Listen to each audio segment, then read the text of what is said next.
Hello, Blackhawks Nation. Welcome to the Blackhawks Daily, your favorite recap of the daily buzz around your Chicago Blackhawks. I'm your host, PJ, and thank you for tuning in as we uplift, support, and celebrate our beloved Blackhawks jumping into their centennial season. As usual, lots of things to cover and chat about. We also have a game to preview tonight. It's going to be pretty kick-ass. Let's dive into the top 4 topics of today. So, with the season now 7 games in, and Chicago Blackhawks sitting at a 3-2-2 start with 8 points, I want to kind of take a step back, look at some of the great starts in franchise history, compare, contrast, and ask, what could this start mean? Inquiring minds want to know. Because yes, 3-2-2 isn't headline grabbing. It's not dynamo mode, but it's also not expected from a rebuild year, right? So let's dig into it, into what past Hawks teams have done when they hit the gas early, what came of it, and where we stand now. So let's look at some of the big starts. In the 2012-2013 season, actually one of the greatest starts the NHL has ever seen. The Hawks began that lock-shortened season with a 21-0-3 record over their first 24 games. They set the NHL record for the longest season opening point streak, 17 games without a regulation loss. Woo! Final record, 36-7-5 in 48 games, a .802 points percentage, absolutely dominated the league. So what the lesson was from that, when talent, coaching, and execution align, sky's the limit. 2009-2010 Chicago Blackhawks, the season the Hawks ended that drought with a Stanley Cup. Although their very early October start was 8-4-1 through the first 13 games, a .654 points percentage, not a streak like 2012-13. They used that strong start as a springboard, and the final result, 52-22-8, and hoisting the cup. Big momentum built early, actually, and totally mattered.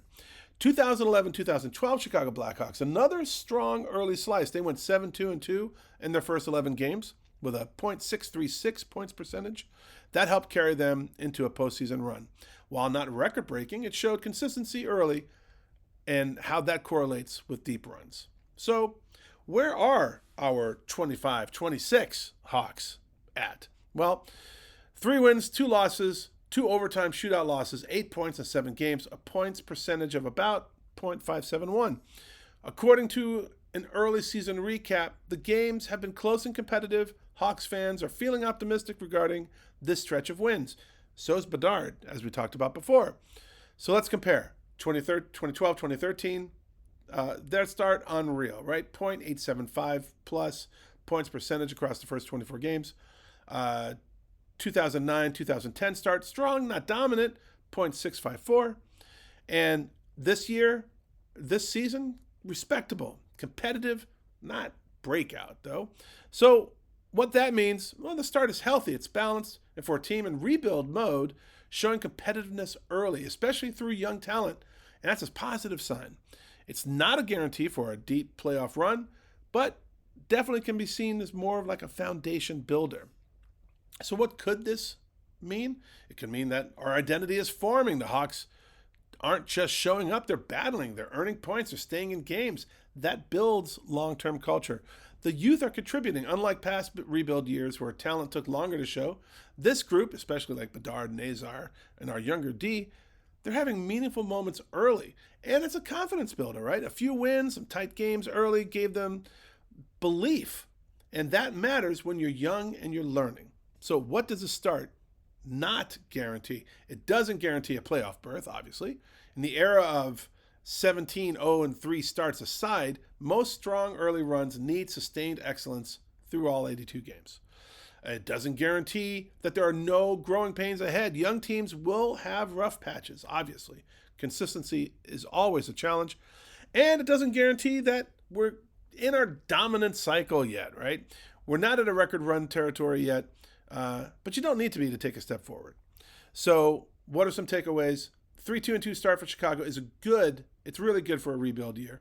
It stacks somewhere between nice start and legitimate upward trend, but not in the league dominating tier, obviously.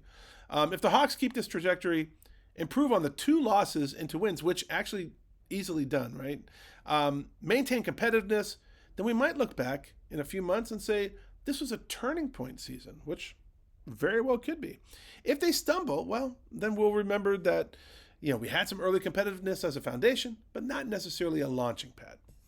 So here's how I see it. I'm encouraged. Personally, I'm encouraged. I'm not flipping off in a dream world, but I'm excited, right? This young core is walking a tightrope between rebuild and relevancy. And through 7 games, they're not just walking, they're skating with purpose. If I were you, I'd keep your optimism tempered, but engaged. Let's all watch the next 10 to 15 games closely, see if the Hawks can land in that good start becomes great season zone. I know we talked yesterday about Danny Wirtz pumping the brakes, but I'm really heartened by this team. I'm really encouraged. Everything seems to be kind of gelling early, which is awesome. I just hope it keeps that way. Lulls will come, but I don't know. I just love the grit. So what past Blackhawks starts would you compare this season to? Or I know it's really early, but are we on like a 2011, 2012 vibe? Are we building towards a 2009, 2010 style? Let me know in the comments. You guys are always awesome with your comments, so please let me know down there.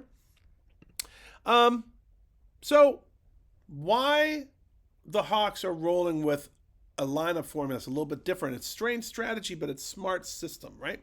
So let's talk about this. We're doing something different that's quietly making a big impact for the Hawks early, and it's our lineup formula. It's not flashy on the surface, but it's working. And thanks to a great piece by Scott Powers over at the Athletic, we've got a deep look into the unexpected winning recipe, the 11 forward, 7 defenseman setup. Let's unpack this and what it is, why it matters, and how it's shaping this young team's identity. So why this matters now. So guys like Nick Foligno coming back from leave, thank goodness. Landon Slaggert returning from injury, awesome. The Hawks could have up to 14 available forwards soon. Usually, teams ice 12 forwards and 6 defensemen. But Coach Blashill is leaning heavily into playing 11 forwards and 7 defensemen. Why? Well, because he believes it gives this roster its best shot at success. He said, I did it in Detroit, I did it in juniors, been watching Tampa Bay do it a decent amount, so I've seen it. And then as we got through preseason, it definitely became apparent to me that this would be the best way to go. I kind of paraphrased there. And the numbers back it up, right? In the 2 games that he went with the standard 12 and 6, the Hawks lost in regulation both times, Florida, Montreal. In the 5 games so far using 11 forward 7D, they're 3-0-2. Wins over Utah, St. Louis, and Anaheim, and a shootout loss to Vancouver. So that's not coincidence. So why is this working? So here's the skinny. The defensive group, obviously, we've talked about this before, they're young, really young. Of the 7 NHL defensemen, only Matt Grzelcyk, who just came over PTO, Connor Murphy, and Alex Vlasic have had full seasons in the league. The others, Renzel, Levshunov, Crevier, and Kaiser, they're all learning, they're adapting, and they're building, right? By using 7 defensemen, Blashill can spread out minutes so the young D don't get overtaxed early. He can assign special teams, power play, and penalty kill in more manageable chunks, and keep the lines fresher, rotate smarter, avoid burnout. Vlasic summed it up. Honestly, I didn't used to like it, but the way that they've done it, I've really liked it. I feel like I'm staying in the game. And that's not just strategy, it's buy-in. So important, right? So what is this setup to look like on the ice? Well, we'll use the Anaheim game as a snapshot. Vlasic had 24 minutes and 57 seconds of ice time. Renzel 23:13, Kaiser 19:49, Murphy 15:07, Grzelcyk 12:46, Levshunov 11:52, Crevier 11:28. When 5-on-5, Vlasic 19:34, Renzel 17:37, Kaiser 15:46, Grzelcyk 11:25, Levshunov 10:22, Murphy 9:57, Crevier 9:04. What does this mean? Bottom line, the extra defender means the minutes are smartly parceled out. Skaters stay fresher, the deep pairings don't collapse from fatigue, the younger guys get proper shifts, not just thrown in there willy-nilly. For the forwards, the top 3 lines have stayed relatively steady, but that 4th line rotates. Bedard even sometimes plays down there. And when you shift 3 forwards out every game, it keeps the roster motivated, right? No one wants to be on the bench, and competitive. So why it's smart for a young squad? Well, fresh legs, less wear and tear, better deployment of special teams minutes. Rookie D doesn't get thrown in the deep end on every shift. gives you a cultural edge. When you know you might be a healthy scratch tonight, you really are motivated to stay sharp. And the results are the model is showing upside early. Blashill said, at the end of the day, you've got to do what you think is best to win hockey games. We feel it probably gives our D-core the best chance for success. So will this model hold up long term, or is it just a 2-month experiment? I don't know. It's something we're going to have to watch, right? How do injuries or call-ups change this dynamic? Can they switch back to 12-6 if needed? All right. Will the forwards who are healthy scratches feel engaged? How does that impact morale? And can the young defense keep growing so the minutes don't turn into a liability, right? So these are all things that we can watch for. This isn't gimmick hockey, right? It's smart hockey for this era of the Blackhawks. The roster buildup, the youth movement, the coaching mindset, all align with this 11 forward 7D system. It's giving them better matchups, better work to rest ratio, and more favorable transition. And this early success while using it, this 3-0-2, while using this particular formula, it's encouraging, right? Could it be the hallmark of how this team builds culture, identity, depth, and resilience? Absolutely. If I'm you, I'm paying attention to this setup because it tells me this organization is not waiting for the defense to be ready. They're building around their strengths now. And that kind of forward thinking in a rebuild, awesome. Really good sign. So what do you guys think? Do you agree with this 11 forwards 7D formula? Is it good strategy or is it like kind of weird? As usual, drop your thoughts in the comments. Always love to see them. You guys are the best. And since this is Thursday that we're talking about, we've got a game tonight. Finally, it seems like it's been forever. Blackhawks versus the Lightning, right? So it's kind of a big one on deck. Our beloved Hawks are going to hit the road, go down to Tampa Bay. So let's break out what to watch, what each team brings, and could this tilt, or what could tilt this one in the Hawks' favor. So Chicago comes in riding a 3-2-2 record, showing signs of life in this rebuild year. Competitive, confident, dangerous. Tampa Bay, meanwhile, is off to a 1-3-2 start, looking to snap a 3-game skid at home. Kind of makes them dangerous for sure.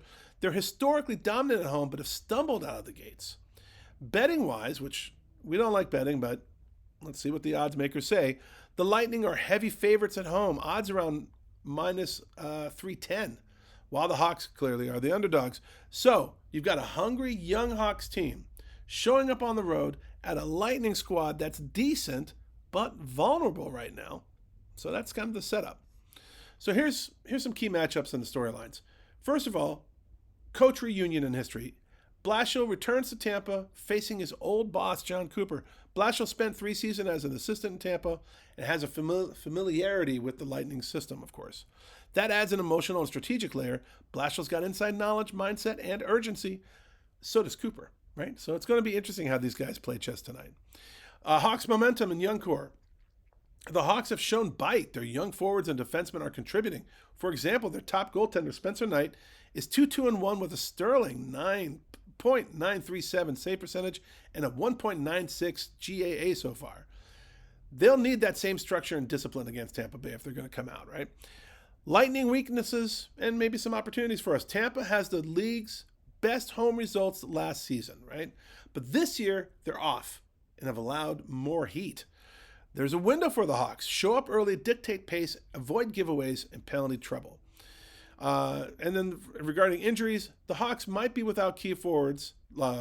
Jason Dickinson's likely out. Andre Burakovsky missed a session due to personal reasons. Had a new baby. Congrats, Andre. So lineup adaptability and depth will matter. So what we should be watching for. In the first 10 minutes, can the Hawks come out with pace, avoid getting pinned in their own zone? Early chances matter on the road. Special teams, penalty kill, and power play swings could turn this, as it always does, right? Hawks need to stay out of the box and cash in on chances. Defense minutes balance. Chicago's strategy of what we just talked about, 11 forwards, 7 defensemen, could help keep their young blue line mobile, fresh, and effective. Momentum shifts. If the Hawks can grab a lead and keep Tampa chasing, that's when the pressure builds back on the Lightning. And goaltending duel, Knight versus the Lightning. If Knight delivers as he has, the Hawks clearly have a shot. So what do we hope for and what would be a win, right? A road win. That's big for this rebuild. Even a solid showing, a loss by 1, a back and forth battle, that builds credibility. But I want to win. I think you guys do too. Depth stepping up with a possible missing forward or two. Can the next man up shine? We've actually done that this year, right? Like all of a sudden Donato starts piping in, or Burakovsky, or Mikheyev, or like all these guys. We got a lot of players contributing. So next man up, someone's out. Foligno's back. It's probably his turn, right? Discipline. The Hawks cannot afford to give Tampa extra opportunities. We've given way too many easy penalties. We got to kind of hone in on that, stay sharp. Execution, convert scoring chances, limit turnovers, and play clean. They showed that they can. So this game tonight's a golden opportunity for the Hawks. They face a good team at home that's off their game. If the Hawks can bring in the young grit, the smart structure, and the clean execution, they can take a big road win and build momentum. It's not guaranteed. It's the NHL, right? But the places are in place for Chicago to say, we're not just rebuilding, we're competing, and that's what we've been saying. Now it's time for the world to see it. If you're pumped for this one, let me know, right? Like, let's go Hawks. I'm excited to see how this game turns out. I'm really hoping we pull away with a win. That would be awesome. Let me know your thoughts in the comments. And speaking of comments, let's get to your comments, right? Some quick thoughts from you wonderful sage people. We got Lester701, repeat offender, the commander, says, hey, PJ, I'm glad you're 100% better now. Yeah, I know it's horrible when your furnace heat goes out. It is kind of crappy, but you know what? I got a fire going in the den. It's not too bad. I'd have a soda or juice with you, as I don't drink. No problem.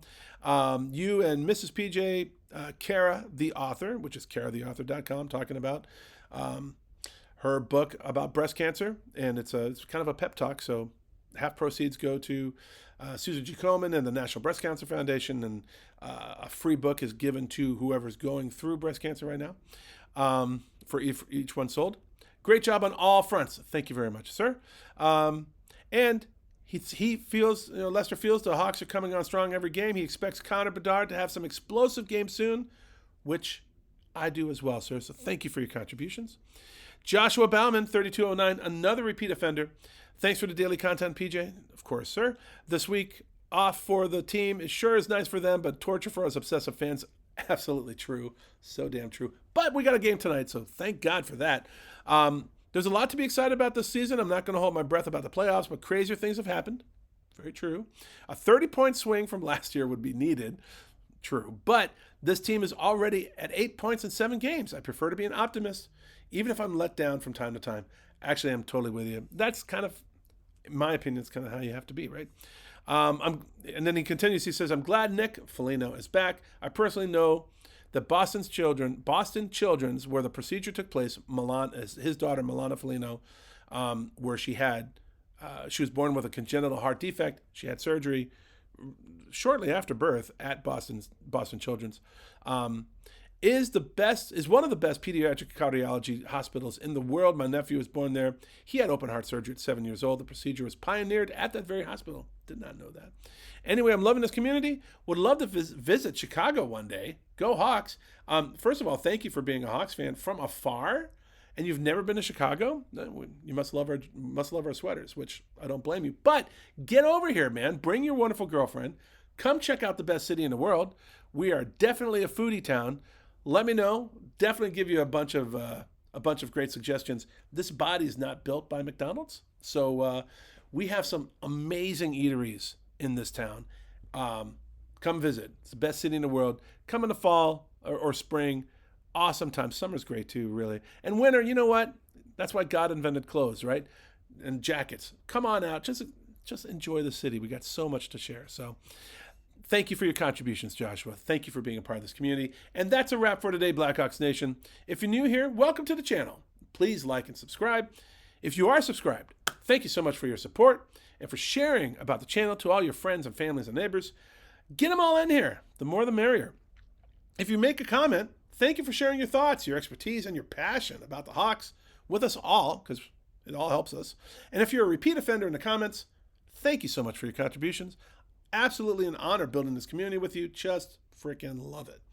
Thanks to all of you as we celebrate the best team in hockey with the best fans in all of sports in the very best city that this little blue dot in this vast universe has to offer.